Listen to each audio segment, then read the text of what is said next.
thế này.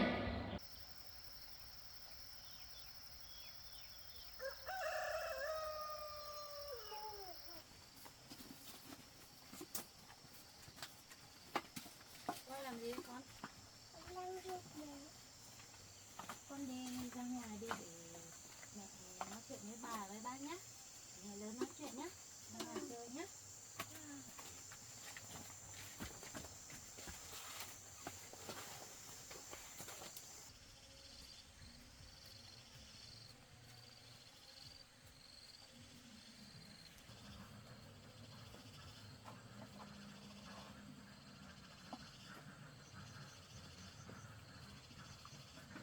Uống nước.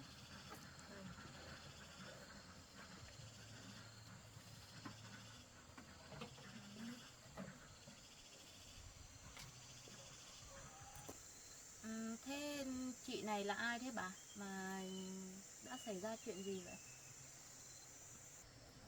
Đây là chị Lan, thì con gái của cái ông mẹ đi bước nữa ở Ninh Bình ấy. Con gái riêng á. Ừ, đấy, từ cái lúc ông ấy qua đời xong thì mẹ mới về đây mới ở với con ấy, con không biết ấy.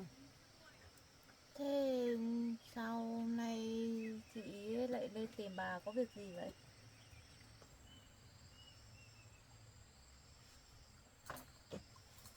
Thế chị là con dâu của bà ấy à? Tôi đã nghe bà ấy kể về vấn đề của chị rồi. Thôi, chuyện cũng không liên quan đến tôi. Vấn đề chính là như này. Bà ấy đang cầm số tiền và vàng của bố tôi để lại tương đối lớn. Nay tôi lên tìm bà ấy để lấy lại, nhưng bà ấy không chịu nhận. Chị khuyên bà ấy trả lại cho tôi, để tránh sau này xảy ra những chuyện không mong muốn. Thế chuyện này có thật thế không bà? Mẹ đã nói từ nãy rồi, mẹ không biết, mẹ cũng không quan tâm gì đến những cái thứ đấy. Mẹ ở đấy thì mẹ ở chứ mẹ có biết có vàng có tiền ở đâu đâu mà mẹ lấy. Mẹ biết là ngày xưa mẹ cũng không tốt tính lắm, thế nhưng mà những cái thứ này hoàn toàn mẹ không biết, mẹ có biết gì đâu. Chị đã tìm hiểu kỹ cái chuyện này chưa? Mà chị đã lên đây nói là bà ấy lấy đồ ở nhà chị lên đây. Nếu mà bà mà có lấy thật thì bà tội gì phải sống ở những nơi khổ sở như thế này. Mà cái lúc bà từ dưới Ninh Bình về ấy, bà ấy còn ở trong cái hoàn cảnh không có gì để ăn, không có chỗ để ở nữa cơ mà. Bà ấy gặp em ở ngoài đường, bà còn vào đây để cầu xin em cho ở lại ở nhờ đây nữa. Em nghĩ chị xem lại cái chuyện này đi. Thôi thôi, bà ấy đang giả nghèo giả khổ ấy, tôi chả tin được đâu. Hay là hai mẹ con các người đang đóng kịch trước mặt tôi ấy? Chị nói thế nào ấy? Chị vừa mới từ tận đâu đâu lên đây mà chị dám buộc tội người khác như thế.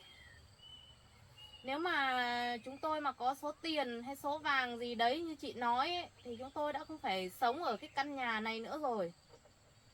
Những cái gì ấy nó không thuộc về tôi thì tôi cũng không lấy đâu. Nên chị đừng có nói tôi như thế. Còn bà ngày xưa bà sống ở nhà chị như thế nào thì tôi không biết. Nhưng mà từ lúc bà về đây sống với tôi ấy, thì bà trong tay bà cũng chả có cái gì cả. Bà còn thậm chí bà còn phải đi nhặt từng cái lon, cái ve chai để đi bán để lấy tiền ăn hàng ngày đấy.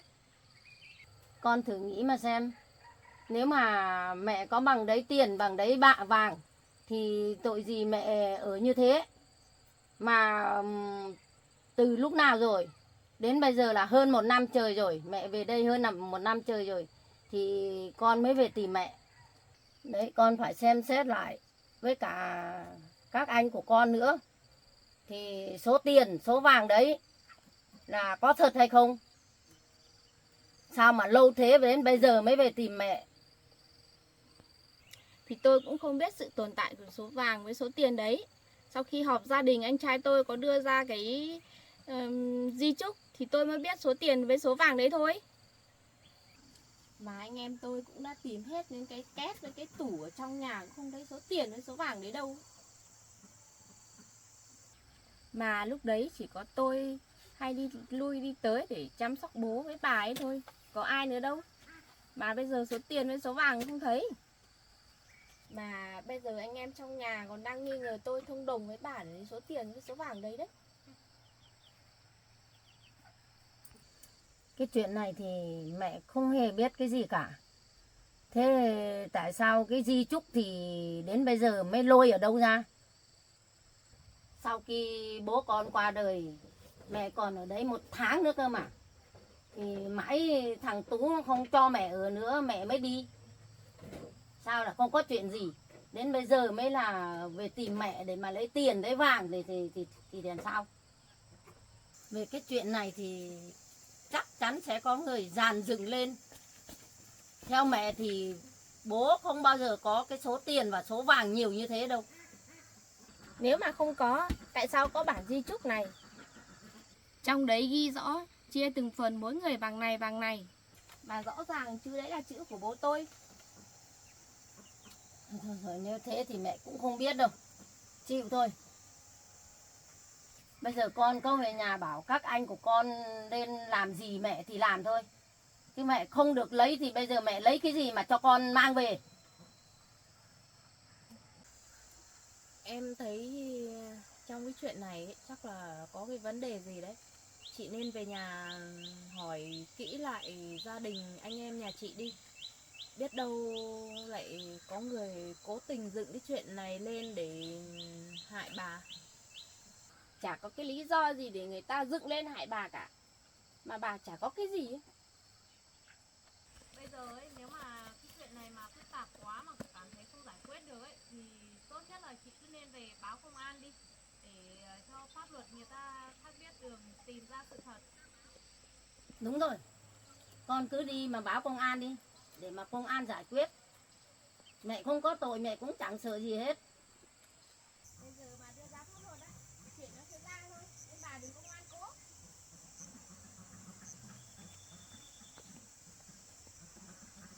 Hai người đừng nghĩ là sẽ ỉm được cái số tiền đấy nhá. Công an vào cuộc, mọi việc sẽ ra hết đấy. Lúc đấy tiền không được tiêu đâu, mà còn phải chịu trách nhiệm trước pháp luật đấy. Chị vừa nói cái gì đấy? Chị nghĩ chúng tôi lại đi cần những cái thứ tiền ăn trộm, ăn cắp đấy à? Chúng tôi sống ở đây tuy là nghèo thật, nhưng mà chúng tôi tiêu tiền, dùng tiền bằng mồ hôi công sức của chúng tôi kiếm ra. Chứ không phải chị muốn nói gì thì nói đâu nhá. Chị sẽ phải chịu trách nhiệm trước pháp luật vì những lời chị nói ra đấy. Đây là chị đang vu khống chúng tôi đấy. Chị nghĩ là tôi lặn lội từ Ninh Bình mấy trăm cây số về đến đây mà tôi lên đây vô khống các người á? Đây là tôi đang cho các người cơ hội đấy. Chị đừng có mà lấy pháp luật ra để đe dọa chúng tôi nhá. Ai có tội thì người đấy phải tự chịu trách nhiệm. Chúng tôi không có tội gì, chúng tôi cũng chả phải sợ cái gì đâu. Thôi, bây giờ nói với nhau, lôi co nhau ở đây thì cũng không giải quyết được vấn đề gì đâu. Tốt nhất là con đi về con báo công an đi. Để công an giải quyết, điều tra cho nó rõ ràng. Chuyện này là chắc không có sự thật đâu. Thôi, hai người đã nói thế rồi, tôi cũng chẳng có cách nào khác đâu. Tôi cứ để pháp luật vào cuộc, điều tra cho rõ ràng. Đúng rồi đấy chị ạ.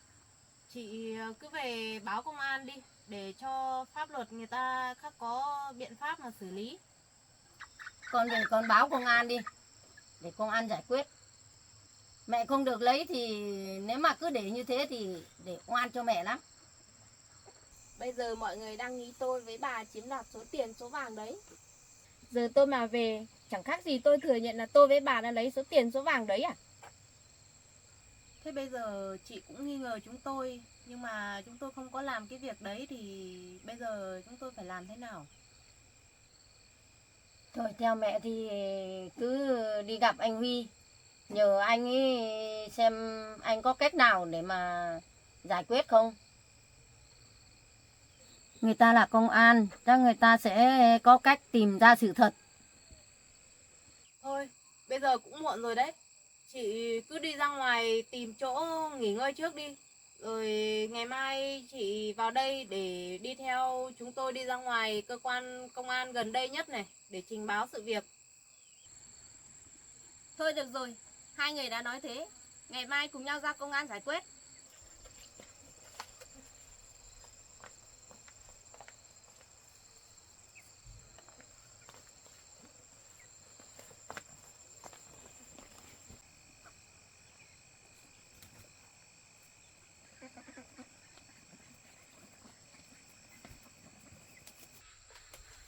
Đang yên đang lành, có chuyện rắc rối. Thế cái chuyện này bà có biết gì thì không?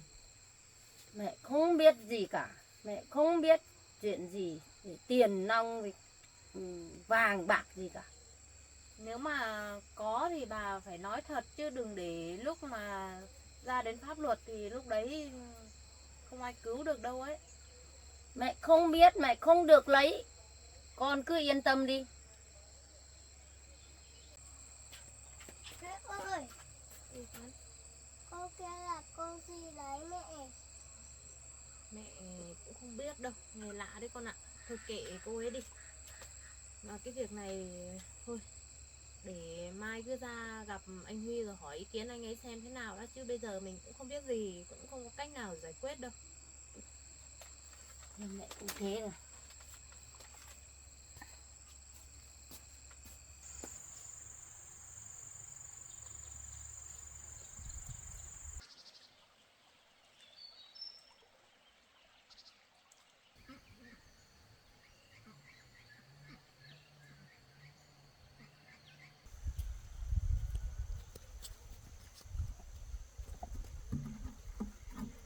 Hết chuyện này đến chuyện kia, chuyện người rắc rối cho cái mục, bao nhiêu cái khổ đổ vào đầu cái mục. Không biết giải quyết như thế nào. Chăm lạ chăn việc cưới giàu xong thì ra gặp anh Huy xem nó có giúp được cái gì, nó có giải quyết như thế nào không. Phức tạp quá.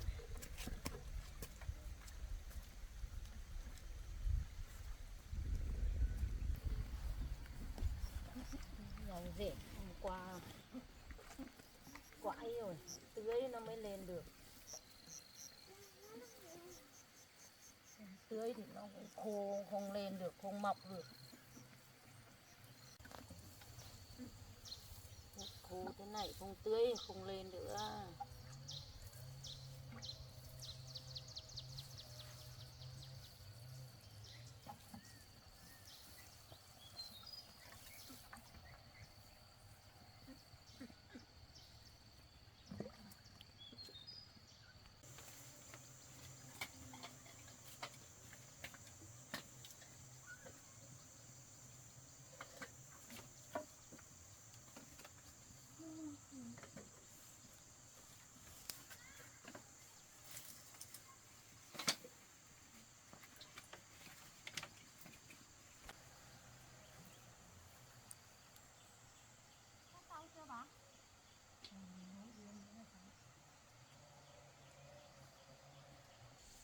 À ba, cái chuyện hôm qua bảo hôm nay đi ra gặp anh Huy ấy,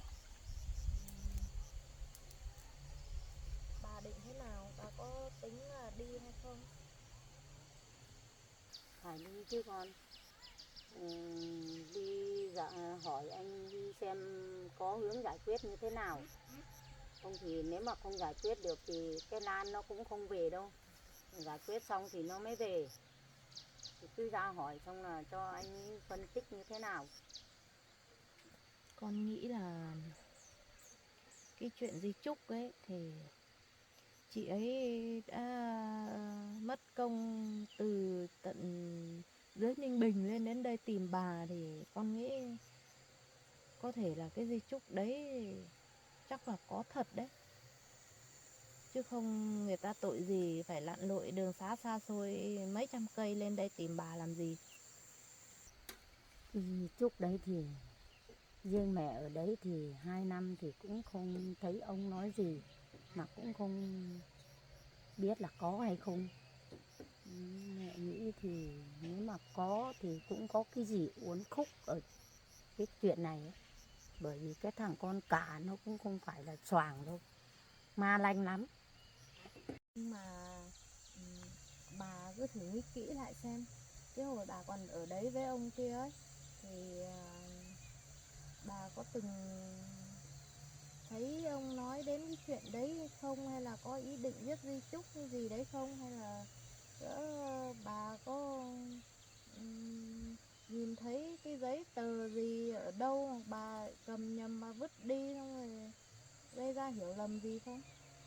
Không, mẹ ở nhà mẹ cũng giặt quần giặt áo cũng chẳng thấy giấy tờ gì mà họ để ở trong tủ, trong hòm, trong két gì thì mẹ cũng không động vào bao giờ cả. Cho nên thì mẹ cũng không biết. Không thấy ông nhắc đến bao giờ, mà con cái của ông cũng không nhắc đến bao giờ, không nói đến.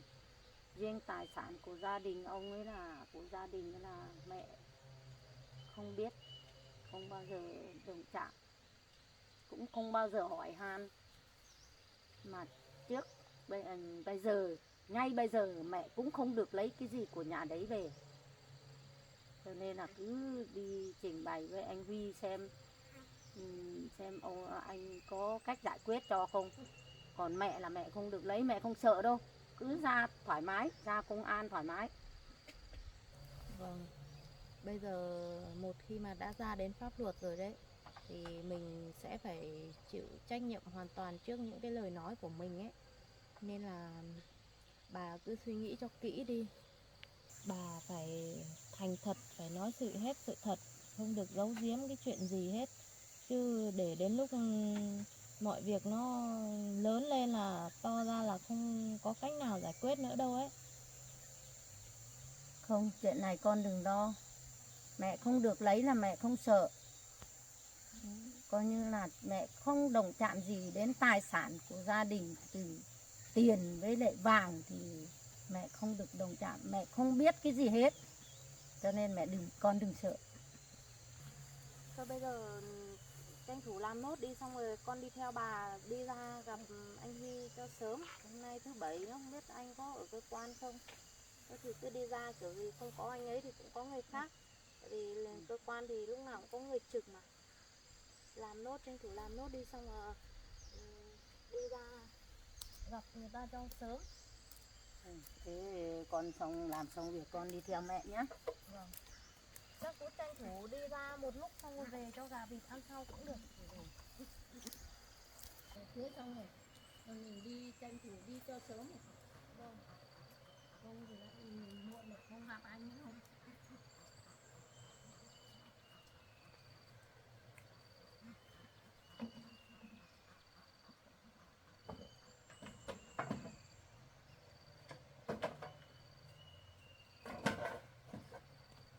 Voi ơi!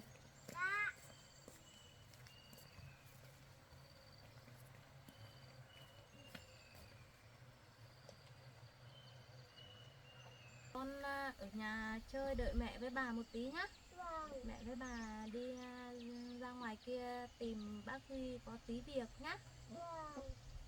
Mẹ đi gặp bác Huy nói chuyện cái cô kia hôm qua à mẹ? Đúng rồi. Mẹ đi ra hỏi bác Huy tí chuyện về cô đấy đã nhá. Vâng. Con ở nhà chơi xong tí con học bài đợi mẹ nhá. Mẹ với Vâng. bà đi một tí thôi xong rồi về. Vâng. Mẹ tranh thủ đi một tí xong về mẹ khắc chăn gà chăn vịt sau nhá. Vâng. Con không được đi ra suối đâu nhé, Vâng. lạnh đấy. Nếu con ở nhà con khắc chăn vịt chăn gà cho mẹ với bà. Con không phải chăn cho mẹ đâu. Mẹ đi một tí, mẹ tranh thủ đi một tí xong mẹ về mẹ khắc làm nhá. Con ở nhà Dạ nhá, nhá. Vâng. học bài đi nhé. Ba cũng cầm cái nón đi. Không nắng này.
Đang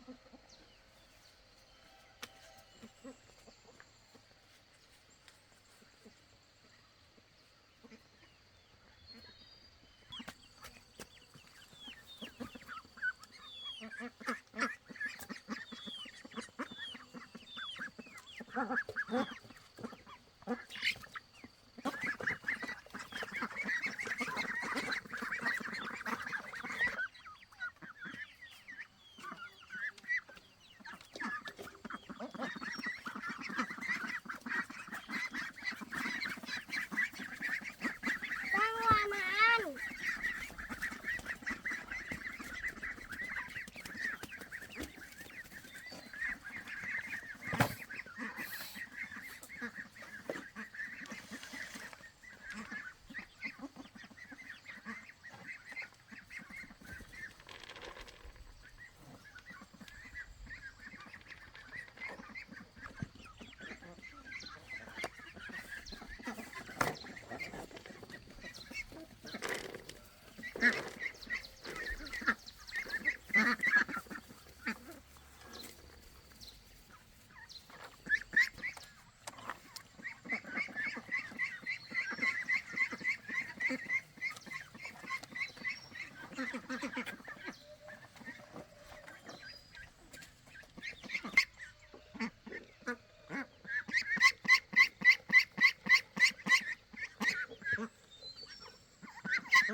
Thế nào xảy ra chuyện gì? Đấy bây giờ bà cứ kể lại hết mọi sự việc từ đầu cho anh Huy nghe đi. Báo cáo với anh là thế này, cách đây 2 năm hay là hơn 2 năm gì đấy thì gia đình tôi có xảy ra một số chuyện, thế là bán cửa bán nhà. Sau đó thì tôi có đi làm thuê ở Ninh Bình, gặp một ông, rồi là tôi đi bước nữa với ông đấy. Sau ông mất rồi thì tôi ở đấy khoảng được 1 tháng thì con trai của ông ấy là không cho tôi ở, thì tôi lại về quê đấy, như anh biết đấy. Xong rồi sao hả? Thì vừa rồi con gái út của ông ấy thì lên tìm tôi, bảo là ông ấy để lại cái di chúc gì ấy. Trong cái di chúc ấy lại ghi là một số tiền với một số vàng để chia cho các con, nhưng mà về các con tìm ở trong tủ lại không thấy số tiền và số vàng đấy. Xong thì nghi là tôi lấy số tiền và số vàng đấy về quê, cho nên là đứa con gái lên đòi tôi lấy. Thế là bây giờ cô ấy đâu rồi? Cô gái ấy vẫn còn ở đây đấy anh ạ. Hôm qua thì cô ấy có vào đến tận nhà em kìa, cũng đôi co với bà mãi. Hôm em về em cũng gặp thì hai người cứ nói là người này lấy người kia lấy, nhưng mà bà thì bà bảo không được lấy, thì cũng nói mãi mà cô ấy cũng không chịu nghe. Thì thôi em bảo là cũng muộn rồi thì bảo cô ấy đi ra ngoài tìm chỗ nghỉ ngơi đi, rồi ngày mai cùng nhau đến gặp anh để kể cái sự việc cho anh nghe xem để có hướng gì giải quyết không, chứ bây giờ cứ để cho họ vào đấy làm phiền như thế rồi bà lại mang tiếng ra nếu mà không được lấy ấy.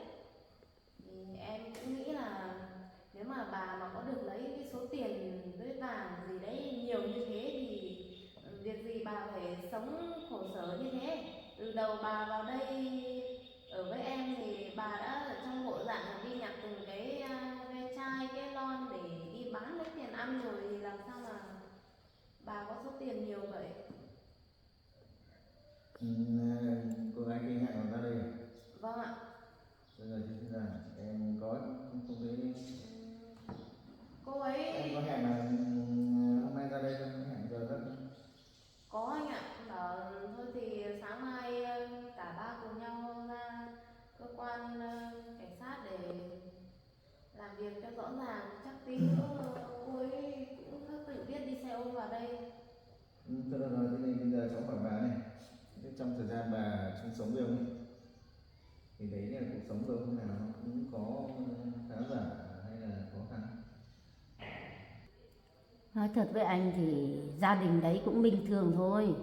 Mà tôi vào ở đấy thì tôi cũng biết ở với ông ấy thôi, tôi cũng không có để ý gì đến tài sản của cải của gia đình ấy, mà tôi cũng không tham gia về những cái sự việc trong gia đình ấy.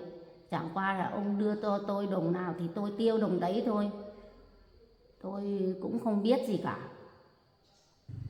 Thế là theo ông này gia đình trong đấy thì có ông ấy có bao nhiêu người con mà? Thật với anh là ông ấy có 3 người con trai, một đứa con gái thì nó cũng ra riêng 2 thằng rồi, còn 1 thằng cả thì ở với bố. Thì còn lúc ốm thì cái đứa con gái này cũng hay về lui tới để của tôi chăm sóc ông. Còn thằng con trai cả thì ở với thì nó cũng không ưa gì tôi. Tức là không hòa thuận đâu phải? Vâng. Tôi thì không vấn đề gì, nhưng mà còn thằng con trai ấy thì của ông ấy thì cũng có ác cảm với tôi. Thì thằng con trai đối với tôi thì bằng mặt không bằng lòng. Thì tôi nghĩ về quê cũng không có nhà có cửa gì thì tôi cứ nán lại ở đấy. Trong thời gian bà ở đấy thì có để xảy ra chuyện gì không? Có ví dụ như có, tức là mọi cái vấn đề ở trong gia đình thường nó hay xảy ra khi người ta không ưa bà rồi thì nó sẽ có cái chuyện nọ chuyện kia, nói chung rất là lắm chuyện. Cũng không có gì quá đáng, chưa có gì quá đáng, chỉ là có một vài lần thì cái thằng con trai, cái thằng cháu trai ấy trong nhà ấy cũng hay ăn chơi, thì nó lấy tiền của bố nó đi chơi, thì họ cũng nghi ngờ cho tôi lấy. Nhưng mà lúc đấy thì ông vẫn còn, thì ông ấy cũng nói, thì họ không dám nói gì thôi. Nhưng mà bà ông ấy mất lâu rồi mà bà về quê thì chắc cũng phải gần năm rồi. Vâng. Sao bây giờ lại họ mới đưa ra khoản tín dụng? Đấy tôi mới bảo là tôi cũng nói với đứa con gái rồi, thì lúc tôi về cách đây hơn năm rồi thì mới lên bảo là có di chúc này nọ, thì ai tin, tôi cũng có nói thế. Bây giờ cứ đợi tôi đến đây để cháu hỏi rõ xem như thế nào. Vâng. Nó cũng có cái vấn đề đây, bởi vì nếu như mà trong kia có cái sự việc như thế thì họ nghi ngờ bà, thì cái việc đầu tiên là họ phải nên trình báo công an ở địa phương đấy. Còn bây giờ ra đây tìm bà thì theo cháu nghĩ là chắc là cô gái này cũng ngày xưa là chắc là cũng thân thiết với bà chứ không phải là có cái ý đồ gì. Bây giờ cứ đợi tôi đến đây xem như thế nào. Thì cái lúc tôi ở thì chỉ có mỗi đứa con gái này nó thân thiết với tôi thôi. Lúc bố nó ốm thì nó cũng đi tới đi lui để hộ tôi, giúp tôi trông bố nó. Thì lúc tôi về cũng đứa con gái này đưa cho tôi ít tiền để tôi đi xe về quê. Còn những người khác thì họ không quan tâm tôi đâu. Cô có để số lại, để số điện thoại này. Dạ không anh ạ, nhưng mà cô ấy chắc chắn sẽ đến đấy, vì cô ấy bảo cái điểm này chưa giải quyết xong, chưa rõ ràng thì cô ấy cũng không thể đi về nhà ấy, vì là về nhà cũng sẽ gặp nhiều chuyện rắc rối, nên là cô ấy bắt buộc phải ở lại đây để cho mọi chuyện rõ ràng đã.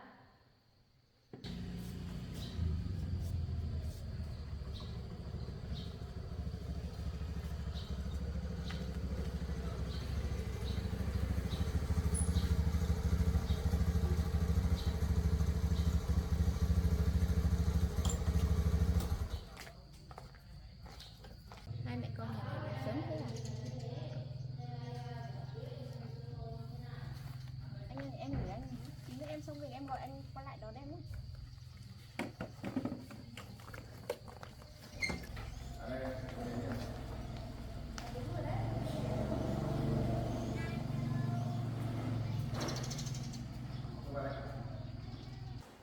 Đây không mời.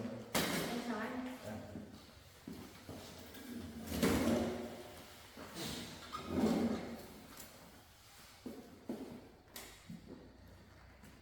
Câu chuyện này nãy nhà bà với lại Mập đến đây là cũng nói sơ qua rồi. Đấy thì bây giờ là cũng hỏi ý kiến cô xem là như thế nào. Như là mình đến để trình báo sự việc hay là đến để tìm cái hướng để giải quyết. Đấy, nếu mà trình báo sự việc thì để tôi vào sổ trực ban, còn nếu tìm hướng giải quyết thì tôi cứ nói chuyện trước đã. Đấy, sự việc nó là như thế. Anh xem hướng giải quyết nào giúp em với. Thế cô có mang cái bản giấy chung đi theo? Em không ạ, vì các anh không cho em cầm theo người ạ. Vì bây giờ các anh đang nghi ngờ em thông đồng với bà để chiếm đoạt số tiền số vàng đấy, nên hôm nay em ra đây gặp bà để hỏi trước. Cái bản giấy chung thì đừng gặp từ bao giờ? Em cũng không rõ, lâu lâu rồi, hình như là trước bố em mất mấy tháng ấy. Ai là người cầm cái bản giấy chung đấy? Bây giờ các anh của em đang cầm ạ. Các anh là cụ thể là anh nào? Là anh cả, anh ở cùng bố ạ. Nhưng mà cái bản di chúc này được lập lâu rồi, sao ông mất lại không mang ra luôn là để đến bây giờ thì cũng phải gần năm rồi đó. Rồi dọn nhà anh thấy cái bản di chúc đấy. Thế em có nắm được cái nội dung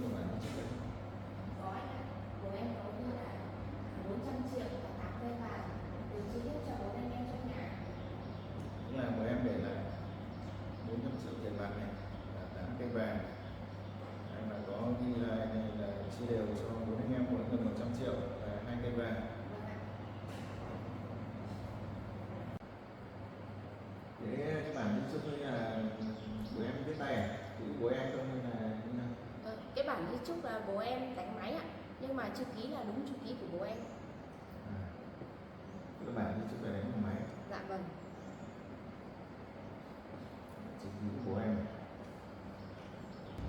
Thế bố em giờ là em làm nghề gì? Tại sao có số tiền số vàng này cũng lớn thế? Dạ vâng. Báo anh là bố em làm quản lý của công ty xây dựng. Trước mắt bố em nghỉ hưu 8 năm. Tức là làm công ty xây dựng này. Trước khi nghỉ, tức là trước lúc mất là 8 năm là nghỉ hưu rồi. Dạ vâng. Thế em có nghe bố nói đến cái số tiền của bạn nào? Em cũng không biết đến cái số tiền đấy, tại vì em lấy chồng rồi. Thi thoảng em mới về nhà để chăm sóc ông ấy ạ. Thì bây giờ sự việc nó như thế này, thì là bây giờ là em đang nghĩ là bà là đây để cầm cái số tiền của hàng này về quê đúng không? Dạ. Hoặc là nếu mà bà em ra đây hoặc là mình bên trong kia mình chưa trình báo công an đâu phải không? Em chưa. Thì là nãy bà cũng lên bà ấy phản ánh thì như thế là bà không được lấy. Nếu mà bà lấy cái số tiền với số vàng này tương đối lớn thì là không nhất thiết bà phải về đây, và có thể có rất nhiều sự lựa chọn sinh sống ở nơi khác mà. Nên bây giờ là bà trở về đây bà sinh sống, cuộc sống nói chung là cũng hơi vất vả. Ở đây là phải 1 năm rồi, tầm đấy. Đấy, nếu mà mẹ mà có số tiền lớn như thế, có vàng có tiền thì là tội gì mà mẹ phải khổ sở như thế này. Mà có khi mẹ còn cao chạy sao bay rồi đấy, không ở đây đâu. Hoặc là mẹ cũng làm nhà làm cửa cho con cho cháu ở đàng hoàng rồi, thì tội gì mà mẹ phải ở như thế. Ở đây sống như thế nào thì đấy, các anh công an cũng biết rõ rồi. Em thì không nghĩ gì, nhưng mà các anh cứ nghĩ là em thông đồng với bà. Bây giờ bà chỉ sống giả nghèo giả khổ thôi. Bởi vì bà ấy đóng tiếp giỏi lắm, các anh nói thế. Thế hiện tại bây giờ là nhà có 3 anh trai này, nhưng bà ấy kể thế là em là út đúng không? Vâng ạ. Rồi, còn cái tờ di chúc này là anh cả tìm thấy. Vâng. Thế còn cái đất mà anh cả đang sinh sống cùng ông ấy thì là đã chuyển giao lại cho anh cả chưa, hay là vẫn mang đến đâu? Vâng ạ, vẫn tên ông, bố chưa chuyển cho ai đâu anh ạ. Thế anh hỏi thế để làm gì ạ? Rồi, cái này nó liên quan đến nhiệm vụ của bọn anh. Bây giờ này nhá, thì em ra đây hỏi bà, thì bây giờ cứ giả dụ là không có bằng chứng của bà cần cái số tiền ấy đi. Bây giờ là đang nghi ngờ là bà sống với ông một thời gian ở trong đấy, là nghĩ là bà cầm đi mà em cũng hay thường lui tới nhà chăm sóc ông đúng không? Vâng. Thì là các anh của em là đang nghĩ là em với lại bà thông đồng với nhau để chiếm đoạt cái số tiền của bạn đấy. Thì thôi bây giờ nếu như mà các anh bây giờ bà thì bảo bà không lấy rồi, em cứ về quê báo như thế là bà ấy bảo bà không được lấy, thì bản thân em cũng không được lấy, thôi thì mình cứ ra cơ quan mình trình báo để cho cơ quan công an người ta vào cuộc điều tra. Đấy, nếu như mà có cái số tiền cái số vàng như thế này ấy, vì tại đây không thể nghi cho bà cái này thì em được vẫn còn anh cả em ở đấy, cả em cũng ở trong nhà đấy, ở trong nhà có con có cái có cả các cháu, thì là cũng không loại trừ khả năng nếu như số tiền của bà này có thật thì cũng không loại trừ khả năng hai người họ gia đình là anh cả không liên quan. Đấy, em cứ về em bảo là thôi bây giờ là em thì chắc chắn không lấy rồi, đấy là anh nói để tư vấn cho em. Còn bà cũng bảo bà không lấy, thì cũng ra đây là thấy cái tình cảnh của bà như thế rồi. Đấy, thì em về em cứ nói là bây giờ tốt nhất là anh em mình tốt nhất là cứ lên trình báo công an để công an điều tra. Đấy, khi ở trong kia họ cần anh ở ngoài cái điều tra thì nó sẽ có cơ quan việc ra đây để ngoài cái này tiếp theo em nhé. Dạ vâng. Thì bây giờ cứ về đi, không ở đây đôi co rồi bảo là bà lấy hay người họ mới lấy thì người họ không lấy họ không nhận, hoặc là họ có lấy họ không nhận thì cũng không giải quyết được gì ngoài việc có bằng chứng nhé. Dạ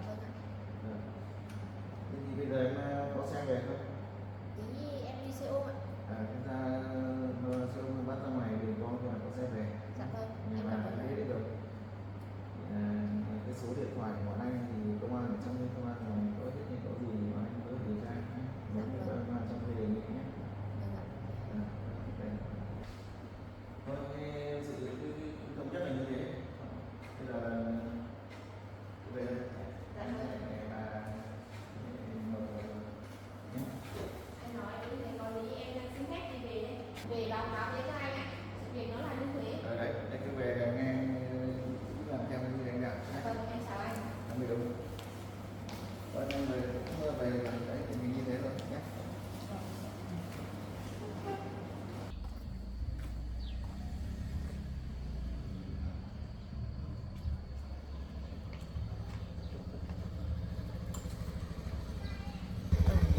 Anh công an nói có lý mà sao mình không nghĩ ra?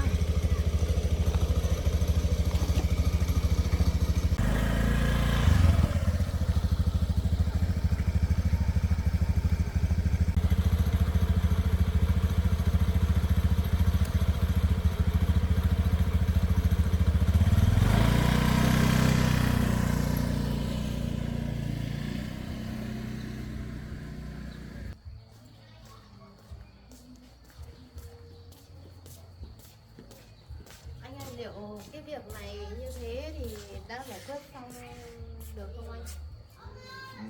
Giải quyết hay không thì bây giờ cứ để cho cô này cứ vào xong cô ấy bàn với mấy anh xem là lên công an là xong mới trình báo. Cho nên là không phải lo, là về cứ yên tâm làm ăn đi. Vì là cái này thì theo nghiệp vụ của bọn anh thì chắc không có cái vấn đề đâu. Trong khi là cả cái vấn đề nằm ở trong kia, trong anh em nhà tôi. Thế về bà với em cứ về nhé. Vâng ạ. Để yên tâm làm ăn, không phải nghĩ gì nhé. Vâng. Em cảm ơn ạ. Cảm ơn anh nhé. Vâng.